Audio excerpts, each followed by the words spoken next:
Uy, thank God it's Friday na naman. Naku ng tete. Ayan na naman, oh. Uy, orange rainfall warning, oh.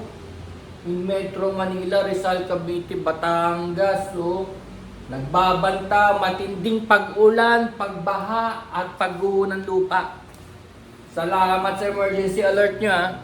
I feel safer now. No? Yan ang naging solusyon natin sa ating mga pagbaha. Emergency alert. Na para gulating ka, no? Alam na natin yan eh. Alam na natin yan eh. Mula ng malakas, di ba? Ang lakas, di ba? Sobra, climate change. Oh, natural, babaha. Matinding pagbaha. At syempre, lumambutan lupa. Yung mga nasa, tabi ng bundok. Landslide. Malambuti. Hindi kami nangyari sa Nepal, di ba? Nagyeyelo dati yung nasa taas. Naulanan, nag-climate change, naging tubig lahat yung mga yelo. Pababa yun. Oh, ayan na. Alam nyo, totoo lang yung sinasabi yung katapusan ng mundo o yung mundo natin ay mamamatay na. Hindi totoo yun. Tayong tao ang mamamatay. Yung mundo hindi. Tayong tao. Para bang nag-evolve lang, parang isang malaking bato lang ang mundo eh. Yung mga tao niya na parang sometimes sabihin na natin no, parang peste. Peste, sinusubukan siyang wasakin ng wasakin. Hindi nagtatagumpay, tayo ang nawawala. Tapos nag-heal yung mundo. Pag wala na yung mga tao, nag-heal na. Tingnan mo, tatabi ka ba naman sa baba ng bundok? Natural, guguho by gravity, yelo, bato, tubig, putik, bababa yun dyan. Sa baba, hindi pataas. Walang putik na umakyat pataas sa bundok. Puro pababa yan. Anticipate mo na yan, dapat yung planning, urban planning, hindi sila nandyan. Kagaya ng mga nasa tabi ng ilog, di ba? Nasa tabi ng ilog, sabihin natin, walang katarungan kung papaalisin mo yung mga nakatambay sa tabi ng ilog. O pag bumaha, wash out sila. O, sisisihin gobyerno. Sabagay in the first place, dapat wala sila doon. Talagang minsan reinforcement din ito. Parang yung sa di ba yung sa release ng tren? Di ba yung sa release ng tren, yung papuntang Bicol? Di ba? Binahayan yung mga gilid ng tren. Nung una, mga empleyado lang, di ba? Empleyado lang nung tren. Tapos nung nagsara yung tren, sinamantala na, dahil Makati nga naman eh. Cleared na, di ba? Sinamantala.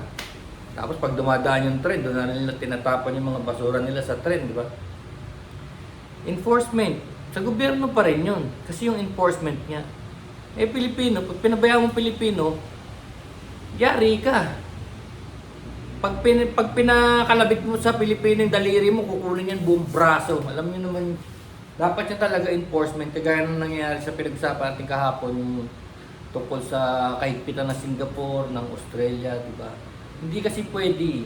Unang-una kahit na anong grupo basta pinamayhasa mo. Halimbawa nagnakaw tapos pinabayaan mo lang. Guess what? Anong gagawin niyan? Mas malakas ang loob niyan dahil nakalusot siya. Yung kaso niya ng unang plunder nakalusot. Tingnan niyo, pabalik-balik ko yung mga bida sa pelikula. Pabalik-balik, nakatakas na yung isa. Yung isa nagpapadoktor na. Yung isa naman nasa abroad na. Oh, naka-indefinite medical leave. Pinapabayaan natin eh. Yan nangyayari. Paulit ang paulit. Nagiging template sila ng mga susunod. Tignan mo nga to. Tignan mo nga tong idol ko. Yung tiyahin ko. Tignan mo yung tiyahin ko. Oh, nagpalamig lang sa France. O nagpalamig lang sa Spain. Balik na naman, di ba? Pag pinamihasa mo talaga, paulit-ulit lang. O, emergency alert. Nanggugulat lang tong emergency alert na to eh. Ano ba? Ay, pag-usapan naman natin pala dito sa Herrera Art Gallery. So, magdi-deal tayo ng mga murang mga art natin para kumalat naman yung art. No? Baka sabihin nyo lahat ng art mahal. Hindi naman. So, may tiyempo lang tayo na pag may international kaya nating refresh yung mga museum nila. No? Kahit for rent na art or for sale sa murang halaga. Pero kaya nating palitan kasi mga museum, di ba? Minsan dekada-dekada na siya pa rin ang laman. Dapat yan dapat yan nire-refresh.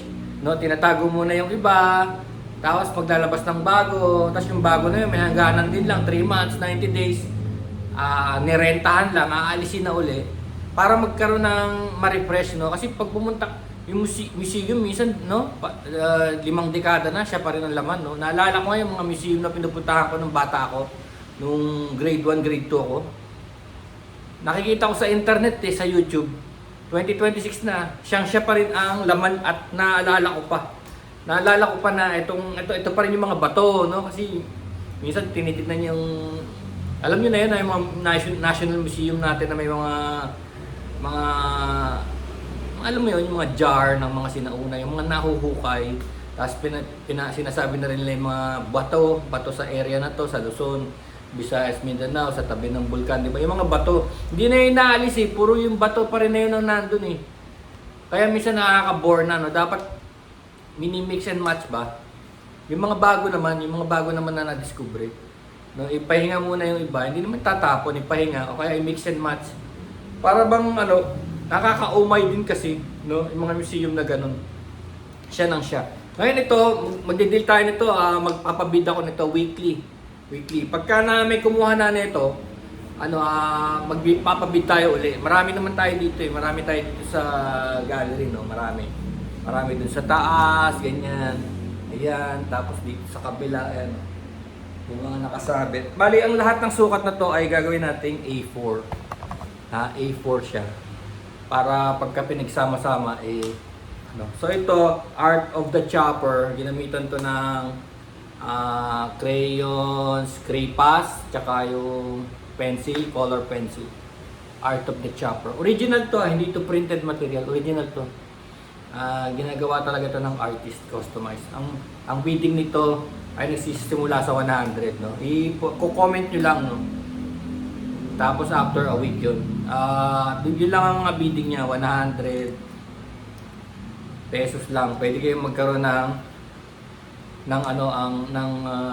sariling customized art. Tapos ang pinaka nito, pwede na itong kunin agad sa 1K. Kung ayaw nyo na makipag-bid or mag-antay sa 1K. May frame na siya, Yan. Original artwork yan. Okay? So yan gagawin natin sa Herrera Art Gallery. Kasi dito tayo sa Herrera Art Gallery.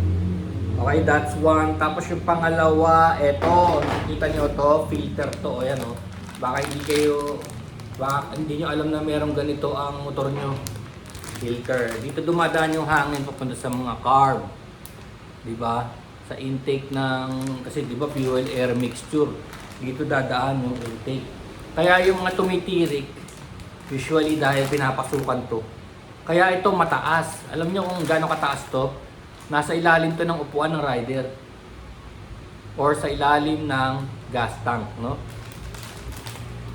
Sa case ng motor ko, nasa ilalim to ng gas tank. So ang gagawin talaga, medyo magkakalkal ako alisin yung gas tank. Pero, naalala niyo yung kwento ng CB110 na sinasabi ko sa mga tropa ko, gusto ko nang i-retire yung CB110 dahil top speed niya is 65. Top speed niya is 65. Pero nung bago yun, ang top speed nun is 110, 110. Nung bagong-bago pa, ano pa yun, yung galing sa kasa, no? Bagong-bago pa talaga. Kaya niyang tumakbo ng 110 kilometers per hour. 110cc lang yun. Bale, wala pa akong wala pa akong top box at magaan pa ako nun, no? Hindi, siyempre kilo-kilo rin dinadagdag na isang tao, so dagdag pa rin yun sa bigat. Pero nakakatakbo ng 110 yun. Ngayon, 65 na lang sabi ko, no? Ngayon, hindi ko napansin, hanggang sa sumarado na to, pumugak. Kala ko ano sira. Ito pala. Kailangan magpalit ka pala na ito. From time to time. Kasi, yun nga lang magbablock ito pag sobra na, pag napuno na, saka ka palang hindi makakahinga, yung carb mo hindi makakahinga. So, matagal din yun. Yung sa akin inabot ng mahigit 10 years. Mahigit 10 years. Nagsarado lang yun dahil lumusong kami sa tubig. Sa ilog, nabasa. Eh di syempre nabasa. Nung nabasa na siya, mas madali na siyang kapitan ng alikabok. So sumarado na. Hanggang sa hindi na nakahinga yung motor. Tumirik yun. 2 beses sa biyahe. Tataka lang ako ba't tumirik. Tapos yun lang. Kasi yung nangyayari kasi, baka kasi ano kayo, upgrade. Ang matindi nito, 65 na lang yung motor, akala nyo, sira yung makina, no? Sasabihin nyo, pa-overall ako, o kaya pa-bore up, no? Pa-bore up, papalit ka ng piston, lalakihan mo. Baka yun ang isipin mo eh. Kailangan tignan mo muna yung mga ganito, filter, spark plug, linis carburetor, yan muna, change oil, yun muna tignan, no? Sprocket, baterya, o kaya yung high tension, no? High tension wire, yung nagbibigay ng kuryente sa spark plug. Yun muna ang tignan nyo bago kayo mag-upgrade, especially this one. Kasi ang nangyari kasi nung yung CB ko, nung napalitan ko ng ganito, which is 100 pesos lang ha, kasi luma na yung CB, 2010 pa yun.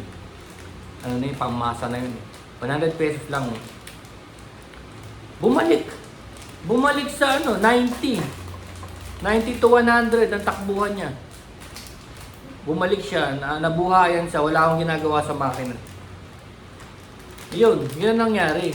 Pero siguro sinasabi ko sa inyo yung 90 to 100, nasa akin na lang din yun. Ayoko na tumakbo ng more than that kasi luma na nga yung motor. I mean, natatakot na ako na baka may maghiwa-hiwala yun. No? Luma na yung motor kasi 15 years old na siya. 16 years old. Pero tumatakbo pa ng ganun. Pinipigilan ko lang, no? Pinipigilan ko lang kasi nga, alam mo na, luma na yung motor. Pero kung baliw-baliw pa na ano, rider, tatakbo pa yun na mabilis, no?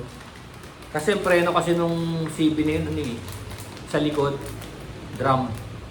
Hindi na masyado kumakapit. So yun ang tip ko sa inyo ha. Ayun.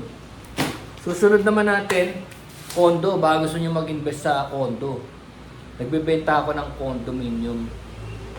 Yung isa sa Grand Central Residences. 21st floor. Ano to? EDSA Corner Show Boulevard. Ngayon, magkano ang presyo ng mga condominium ngayon? Ito nakita ko rin eh, ganun yung nag-aalok sa may Bridgetown. Diba ang Bridgetown Pasig, yung mga studio nila is nasa 6 million. 6 million. Pero syempre brand new yun eh. Tsaka maganda na rin yung location ng Bridgetown dahil along the C5 yun. Ito naman, maganda rin naman dahil ano to, EDSA. EDSA Show Grand Central Residences. Ang benta ko lang dito, ayan o. Ang start nila sa studio is 3.5 million. Yun ang pinaka-lowest studio. Pero syempre, location is everything. Maganda location nito. Grand Central Residences. Ano to, yung binibenta ko rito is 18 square meter.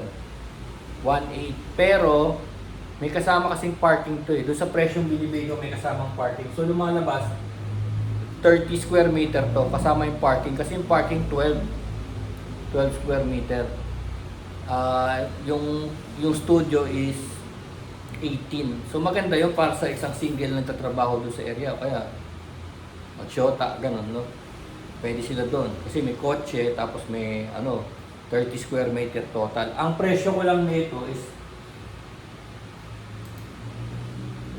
2.7 million. 2.7 million na. Ayan o.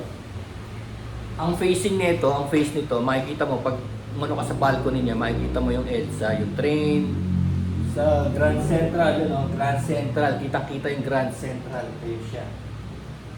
Tapos may amenities ng, nakikita nyo ba? May amenities ng condominium. Siyempre may guardia, may gym, may events place, no? Ayan. So ayan o, Studio 18, Car Park 12. Kung gusto nyo mag-invest ng pera nyo, kasi kahit na hindi nyo yan tirhan, pwede kayo magparenta dyan kasi lahat dyan, hanggang ngayon may tao. So kung may tao, magiging kasama yun sa bentahan, no? Kung gusto niyo ng investment lang. Kasi kailangan tapusin natin yung kontrata ng occupant.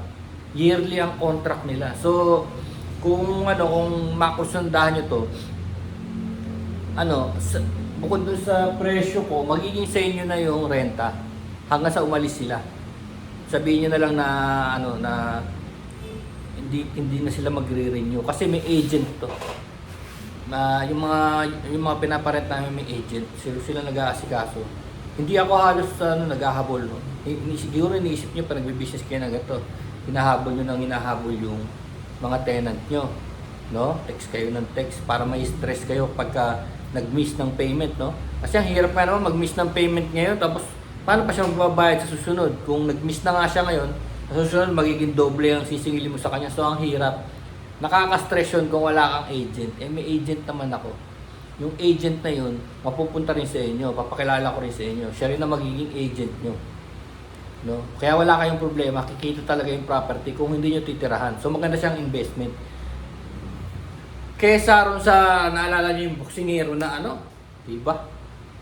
Yung 15-0 ang 50-0 ang score, 50 ang wins niya. Ngayon, nawawalan siya ng pera kasi bad investment, no? Bad investment. Yung i-invest ka sa mga crypto, no? No, challenge me kung talagang ano, yung sinasabi nilang ano, crypto sa mga games na yan, mga para sugal, no, sugal, online gaming, mga NFT, alam mo yung mga NFT, mga artwork yun, artwork. Halimbawa ito, babayaran mo to pero hindi ito mapupunta sa'yo, alam mo yun? May ganun ang NFT sa mga art, sa mga soundbite, sa mga image sa internet. NFT. Ito hindi nyo ito mahahawakan pero babayaran nyo. Parang sinasabi lang nila, oras na lumabas sa internet to o sa movie, itong image na to, babayaran nyo yung may-ari ng NFT. Kalokohan, di ba? Kalokohan. Kasi rendition na to eh. Rendition na to nung concept eh. Hindi na ito yung original, rendition na. Kaya hindi mo pwedeng sabihin isa lang may-ari ng lahat ng ganyang itsura sa buong mundo, no? So yun, NFT. So mahirap sumugal sa mga ganun, kaya daming nalulugi. Hindi kagaya nito mga ganito, tangible, physical businesses, no? In the future. Eh, isipin nyo, bakit hindi mo bakit hindi ikaw ang tumira dyan? Eh, hindi nga kami tumitira sa condo dahil meron kaming nasa lupa, no? May property kami dito sa lupa. Tapos, siyempre hindi mo rin masisisi na yung mga may-ari niyang condo na yan, hindi na babalik sa Pilipinas. Ayaw na nila. Oh, masisisi mo pa, tignan mo nga anong nangyari sa Pilipinas. Hirap na nga yung mga tao. Pinagnanakawan pa. Tapos, kinakapos ng taxation yung gobyerno. Hahanapin nila yung tax sa kanino? Sa taong bayan. Sobrang dami na magnanakaw sa gobyerno eh. Mangyari, nagkakaroon ng kakulangan yung pera ng gobyerno. So, ang gagawin nila kanino sila makikiano? Sa taong bayan na naman. Hihingi na naman sila ng more tax. More sin tax, no? Tataasan na ng sigarilyo, soft drinks, alak, gimmick, lahat, tourism. Sino magsasuffer? Taong bayan, tsaka yung mga turista pupunta rito dahil hindi na siya viable, no? Pupunta lang sila sa ibang bansa, Malaysia, Indonesia, Thailand. Bakit dito? Bawat kilos, laki ng babayad, di ba? So, syempre, safety hazard na rin dahil yung mga tao, gutom na gutom. So, babalik na sila pagpilitan na sila. Syempre, alam niyo na yung kasabihan, kakapit sa patalim. Tapos sasabihin nyo, ay, nawala kasi si Punisher, kaya papatayin mo lahat ng tao naghihirap. Mahirap yun. Hindi ganun. That's not the way. So, ganito meron tayong Grand Central Residences at yung isa ay may pusang lumalabas. Meow. Ayan ito naman is Buendia Corner South Superhighway. Ang ganda rin ng lugar. Buendia in Makati. So, 17th floors. 32 to. May single bedroom, 32. 2.9. Kasi 32 square meter na to single bedroom. Tapos, wala siyang parking. Hindi siya nakuha na ng parking na. Kung may parking ngayon, mas mahal. Pero, sa ngayon, 2.9 lang siya. Makati na to. Makati Corner, Buendia. How much is a 32? 6 million to 8 million. 6 million to 8 million. Ang present price niya ngayon. Ito, 2.9 lang. Sinagad na namin sa mura yan kasi yung may-ari niyan hindi na interesado. Hindi na talaga interesado na bumalik pa sa Pinas. Dapat kasi kanila yan. Titirhan nila. Tapos yung isa naman sa anak. So hindi na natuloy yun. Malis na sila ng bansa. ako na namamahal. So yung binibenta ko na para